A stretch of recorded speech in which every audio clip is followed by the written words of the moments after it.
Welcome to लॉनामा by Seema Sindhu. All of a sudden southern states ने population incentivizing policies roll out करना शुरू कर दिया है। Tamil Nadu chief minister M.K. Stalin का कहना है कि न्यूली वेड कपल्स को बिना वेट किए फटाफट बच्चे पैदा करने चाहिए और ज़्यादा बच्चे पैदा करने चाहिए। Andhra Pradesh and Telangana governments are slated to amend Panchayati Raj Act to allow only people having more than 2 children to contest local body elections। यानी कि अगर आपके 2 से ज़्यादा बच्चे हैं तो ही आप लोकल बॉडी इलेक्शंस कंटेस्ट कर सकते हैं, अनलाइक हरियाणा जहाँ पे अगर आपके 2 से ज़्यादा बच्चे हैं तो आप ये इलेक्शन कंटेस्ट नहीं कर सकते।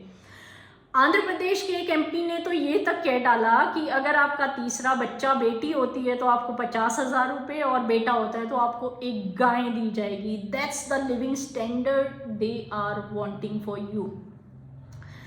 आंध्र प्रदेश गवर्नमेंट ने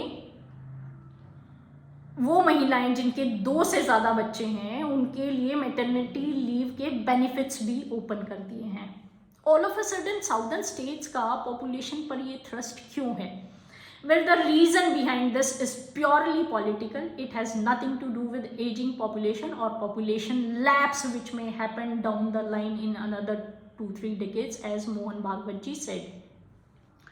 कॉन्स्टिट्यूशन में अंडर आर्टिकल 82 and 170 डीलिमिटेशन का प्रोविजन है जो ये कहता है कि हर 10 साल में जब देश में पॉपुलेशन सेंसस होता है तो पॉपुलेशन की ग्रोथ के हिसाब से लोकसभा सीट्स और लेजिस्लेटिव असेंबलीज की जो सीट्स हैं उनका नंबर रीफिक्स करना होता है और उनकी टेरिटोरियल बाउंड्री रीएडजस्ट करनी होती है ताकि उस कॉन्स्टिट्यूएंसी में जो पॉपुलेशन बेस है उसको एक इफेक्टिव गवर्नेंस प्रोवाइड करी जा सके।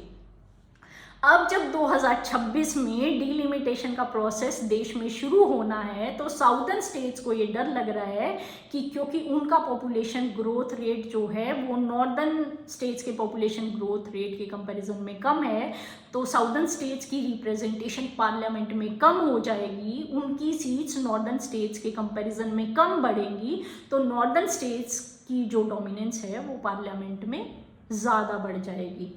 Well, that's the politics behind this. Now the question arises is whether these states are legally competent to roll out policies like this. The answer is yes. Directive principles of state policy under constitution में कुछ प्रावधान हैं जो कि state को legally competent बनाते हैं इस तरीके की पॉपुलेशन इंसेंटिवाइजिंग पॉलिसीज और पॉपुलेशन कंट्रोलिंग मेजर्स लेने के लिए। Now the moot point. On one hand, there is L&T chairman who advocates 90 hours toxic work culture in the country. Narayan मूर्ति और भविष अग्रवाल जो हैं वो इस तरीके के टॉक्सिक वर्क कल्चर का समर्थन करते हैं। On the other hand, there are these politicians who are encouraging you to have more children so that they can have more MP seats in parliament.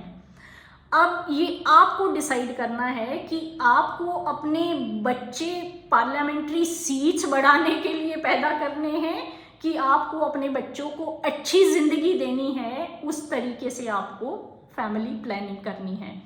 I hope you liked my podcast Lawnaama by Seema Sindhu. Don't forget to subscribe, share and like my channel. Thank you for watching.